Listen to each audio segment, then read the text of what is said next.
with Sonny, it's like, all right, 10 more minutes and you can, play, you can call your agent or whatever.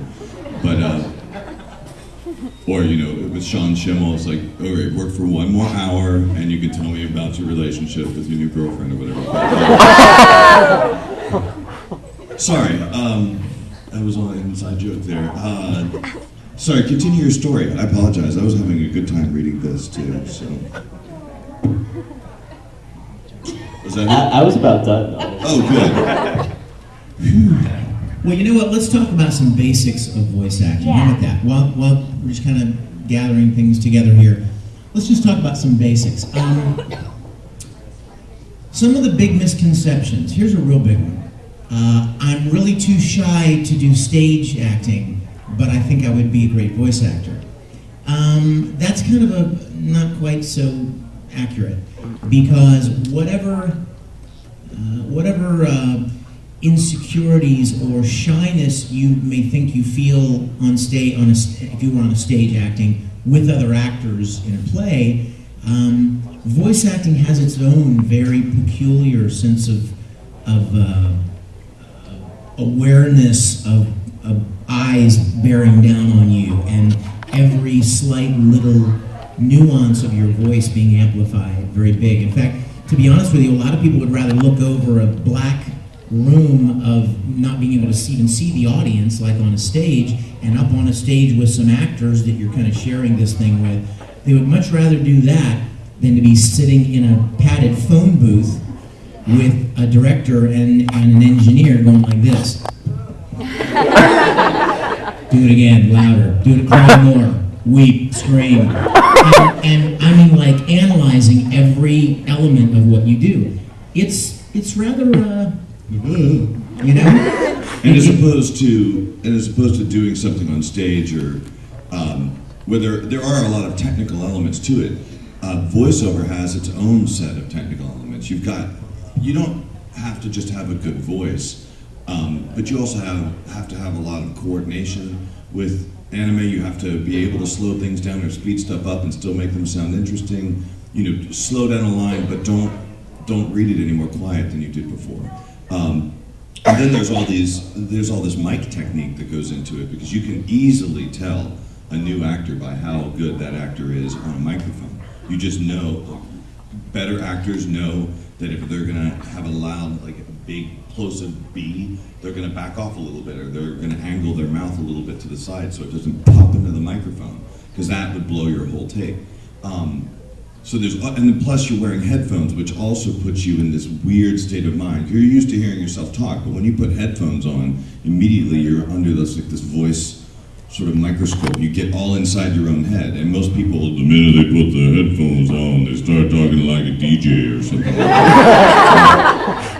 And so it's actually it's a trick you can do with some new people, to turn their headphones down as much as you can get away with, because sometimes the more there's this weird phenomenon. If someone's speaking too loudly for you, you can keep turning up their volume in their headphones without them knowing it, until it gets so loud to themselves that they get a little self-conscious, and then they back off their own volume. Or if someone's not talking loud enough, you turn their volume slightly down to make them think that they aren't talking loud enough, and they speak louder. But anyway, there's all these weird things that you have to get over first before you can even start acting. Like, that you have to get over all the hurdles and all the technical stuff and all that stuff, and then finally, when you get good at all that stuff, then you can finally get to actually being a good actor in the booth, and not just a guy who's reading lines off of the page. And the microphone picks up every little detail, every nuance, every insecurity. If you really do have that shyness to you, then when you get in the booth and you start speaking into the microphone, it picks up the insecurities that you think you're hiding. Because you might be hiding them physically, but the mic knows. And that will blow a take as well. I've known many people who insisted that they would be really awesome at this if they could just get a chance.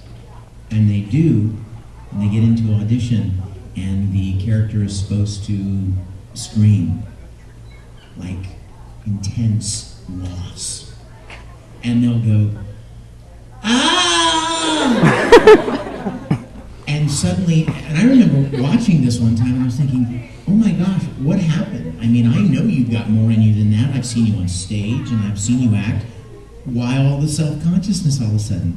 And it was the weirdest thing because it's just such a different, it's such a different setting and a different feeling. And it's going into your ears. You're hearing yourself scream, and sometimes the people are afraid the engineer's not going to turn it down. They'll actually scream their ears out, or sometimes it just sounds so loud to you. You don't understand how you could be louder. There's a way to get used to all that stuff.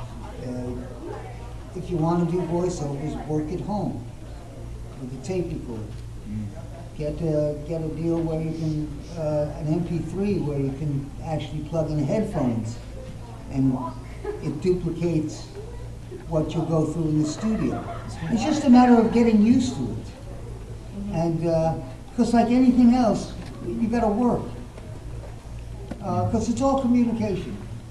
Whether you're on stage or in movies, it's just the space and time is different. In a voiceover, you're in a little space. Just it's you, your mouth, and the microphone. Then it all goes through wires and ends up on a spool someplace, and it goes out to the public a year later.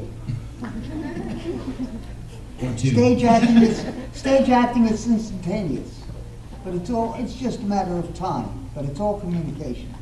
And if you think about the difference between the two, stage acting, you have so many tools available to you as an actor. You've got your facial expressions and your body language, and you have other actors that you're acting off of, and you've got an audience that's laughing or with you in the play, and you're drawing from that, the energy that is created with a live audience. In voice acting, you have none of that. You have no response, so you don't know really whether or not what you just said was funny, or is it going to be sad, or is it really going to be emotional until the viewers get to hear it. And you have no one else to act with in the booth. You're by yourself, alone. Now, maybe somebody else is recorded first, but many times not. So you really have to create the illusion that you're having conversation and relationship with people when you aren't at all. There are those kind of things that are very different between the two kinds of acting. I'm sorry, I didn't know. No. Are we? Okay. We're discussing how the rest of the panel. And then also, a lot of people think because they can make funny voices or because they can imitate characters that they like, they think, oh, I could do this, I could do this. Well, it's not so much about imitating somebody as it is about being able to take a character and really make him come alive. There's a huge difference. I mean, when I was a little kid, I would imitate Yoda and people from Speed Racer and Scooby-Doo, and I would imitate them, but all I was doing was basically just, spitting back the performance that the original actor gave. You got to maintain the character through the whole Right. piece of material, and you've got to use somebody else's words, not just be saying your own words as a character, like you're imitating somebody over the radio or something. That's the key, is picking up those words off the page and making them your own. It takes work. Absolutely. Practice, my dear, practice. Okay, we are going to actually get a hold of a copy of a little bit of script so that you have something to read, so that takes the improv out of it and that you can focus on the voice acting.